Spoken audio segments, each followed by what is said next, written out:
Assalomu alaykum. Bugun dasturimizda Zelenskiy Polshadan olgan ordenini qaytarib berdi. Qrim bugun titradi. Urush boshidan beri eng kuchli hujumga uchradi. Qurbonlar bor. Endi eski mashinasini utilizatsiyaga topshirmaganlar katta jarima to'laydi. Italiya hech qachon yolvormaydi. Meloni Trumpni yolg'onchilikda aybladi. Azizlar, inshootingiz tayyor bo'lib, tom qismini qanday yopish sizni o'ylantiryaptimi? Buni bizda oson yechimi bor. O'zbekiston bo'ylab konteyner profilidan hamda zavod temirlaridan istalgan usulda naveslarni tayyorlab, tez fursatda hamyonbop narxlarda o'rnatib beramiz. Xizmatlarimiz ishonchli va sifatli. Murojaat uchun hoziroq ekrandagi raqamlarga bog'laning.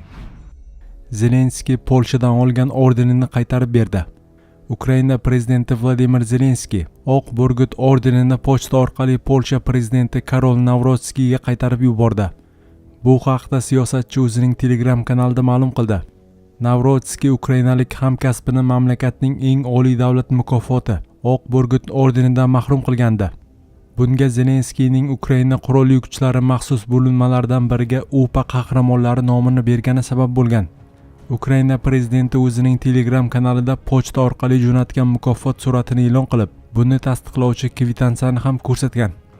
Polsha prezidenti Oq burgut ordeni oddiy mukofot emasligini ta'kidlaganda, bu yuksak ishonch ramzi.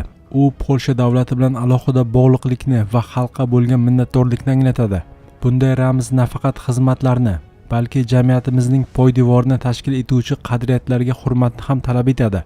Shunday ekan, agar bu maxsus ramz Yekaterina II, Benito Mussolini va Gerhard Schröderda qolishi mumkin deb hisoblansa, Ukrainadagilar bu borada bahslashib o'tirmaymiz, deb yozdi Zelenskiy. U shuningdek Polsha xalqiga Rossiyadan mustaqillik uchun kurashda muhim rol o'ynayotgan qo'llab-quvvatlash va hamkorlik uchun minnatdorlik bildirdi. Ukraina xalqlarimiz o'tmishining murakkab va og'riqli sahifalarini turlicha talqin qilinishiga yo'l qo'ymaslikka harakat qilish hamda 20-asrning barcha begunoh qurbonlariga munosib hurmat bajo keltirilishini ta'minlash uchun Polsha bilan o'zaro hamkorlikning barcha mazmunli formatlariga bundan keyin ham ochiq bo'ladi. Biz 2023-yilda Oq burgut ordeni aynan Ukraina xalqi va armiyamizga berilgan deb hisoblagan edik. O'shanda shunday deyilgandi. Bugun men ordenni Polsha prezidenti janoblariga yubordim. O'ylaymanki, kelajak ukrainaliklarga bo'lgan hurmatni tasdiqlaydi, deya qo'shimcha qildi Zelenskiy. Ukraina sobiq prezidentlari ham Polshaning ordenidan voz kechdi. Leonid Kuchma, Viktor Yushchenko va Pyotr Poroshenko bunday qarorga keldi. Poroshenko Polsha prezidentining qarorini Ukraina xalqiga nisbatan noto'g'ri va adolatsiz deb atadi. Medvedev uni tabriklagani bejiz emas.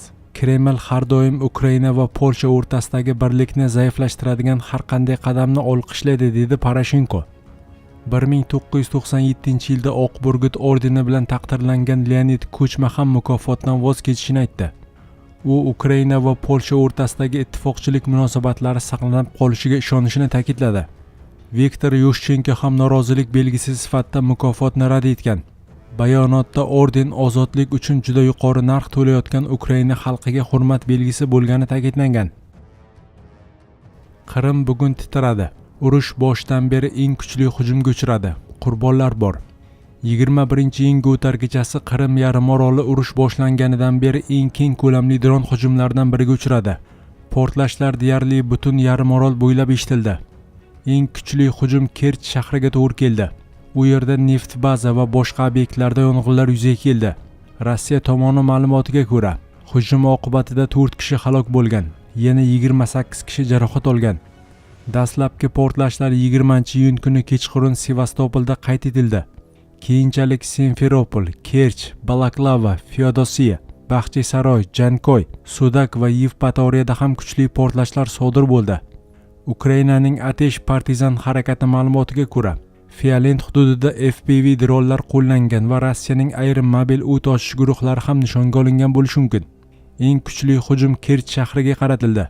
Shaharda ketma-ket portlashlar sodir bo'ldi. Zarbali dronlar ovozi eshitildi. Hujum vaqtida Qrim ko'prigi orqali harakat vaqtincha to'xtatildi.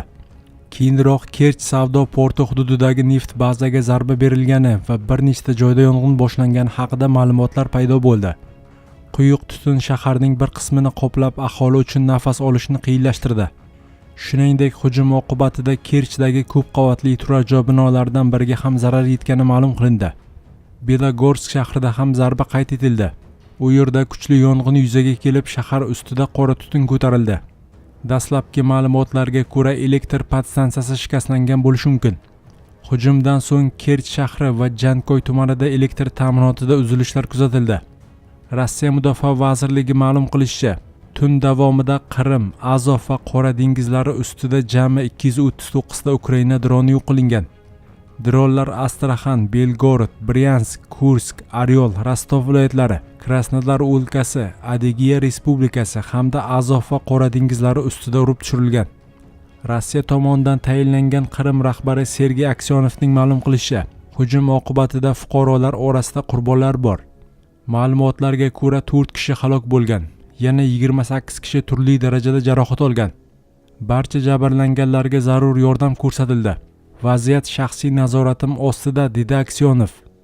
Ukraina prezidenti Vladimir Zelenskiy o'zining Telegram kanalida Qrim ko'prigi yaqinidagi obyektlar, Kerchdagi neft baza, harbiy logistika tizimlari, shuningdek S-Turis havo mudofaa tizimlariga tegishli 4 ta radiolokatsiya stansiyasi va 2 ta panser majmuasi nishonga olinganini ma'lum qildi. Bu Rossiyaning xalqimizga qarshi shafqatsiz hujumlariga nisbatan adolatli javobdir. Rossiya faqat kuchni tushunadi va bizning uzoq masofali imkoniyatlarimiz tinchlik uchun xizmat qiladi, deb yozdi Zelenskiy. Endi eski mashinasini utilizatsiyaga topshirmaganlar katta jarima to'laydi. O'zbekistonda 2026-yildan boshlab ishlab chiqarilganiga 30 yil va undan ortiq bo'lgan avtomobillarni bozor narxida sotib olish hamda utilizatsiya qilish tizimi yo'lga qo'yiladi. Bu haqda Chiqindilarni boshqarish agentligi xabar qildi. Yangi tartibga ko'ra ishlab chiqarilganiga 30 yildan oshgan transport vositalari egalaridan bozor narxida baholanib xarid qilinadi. Avtomobil egalari bilan hisob-kitob qilish jarayonida 2 xil usul taklif etiladi. Yangi avtomobilning boshlang'ich to'lovi uchun elektron vaucher taqdim etish va vaucher summasini pulga aylantirib berish. Iste'molchi ushbu vaucher orqali O'zbekistonda ishlab chiqarilgan yangi avtomobillarni imtiyozli shartlarda xarid qilish mumkin. Bunda vaucherdagi mablag' chegirma sifatida hisoblanib, qolgan to'lovni 1 yildan ortiq muddatga bo'lib to'lash imkoni yaratiladi. Shu bilan birga eski avtomashinasini o'z vaqtida utilizatsiyaga topshirmagan fuqarolarga nisbatan moliyaviy chora qo'llanadi. Ular yiliga bir marotaba bazaviy hisoblash miqdorining 30 baravari miqdorida ekologiya kompensasiyasi to'lash belgilangan. Italiya hech qachon yolvormaydi. Meloni Trampni yolg'onchilikda aybladi.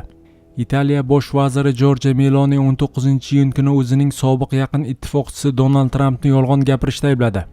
Bunga AQSh prezidentining Italiya telekanaliga bergan intervyu sabab bo'ldi.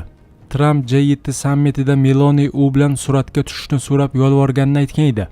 Meloni bu gaplardan hayratda ekanini va bular mutlaqo to'qib chiqarilganini bildirdi. Shuningdek, u Trampni g'arb dushmanlariga nisbatan eski ittifoqchilardan ko'ra ko'proq iltifot ko'rsatayotgani uchun tanqid qildi. Fransiyadagi sammit videosida Meloni va Tramp kichkina divanda yonma-yon o'tirib suhbatlashayotgani aks etgan. Ammo AQSh rahbari shunchaki unga marhamat ko'rsatganini shama qildi. U men bilan gaplashgandan xursand bo'lgandir. Men u bilan gaplashishga majbur emas edim. U men bilan suratga tushishni so'rab yolvordi. Men bilan rasmga tushishni juda ham xohladi. Rasmga tushmasdim-u, lekin unga rahmim keldi, dedi Tramp La 7 telekanaliga bergan intervyusida. Giorgia Meloni bunga javoban shunday dedi: Donald Trampning bayonotlari mutlaqo uydirma. To'g'risi hayratdaman. AQSh prezidenti nega ittifoqchilariga nisbatan bunday yo'l tutayotganini tushunmayapman. Ustiga ustak bu birinchi marta emas. Shuni aytishim mumkinki, u G'arb va AQSh dushmanlariga qarshi bunday qat'iyat ko'rsatmaydi. Aksincha, u yerlik rahbarlarga ancha yumshoq munosabatda bo'ladi. U bir narsani eslab qolish kerak. Men ham Italiya ham hech qachon yolvormaymiz, dedi Meloni.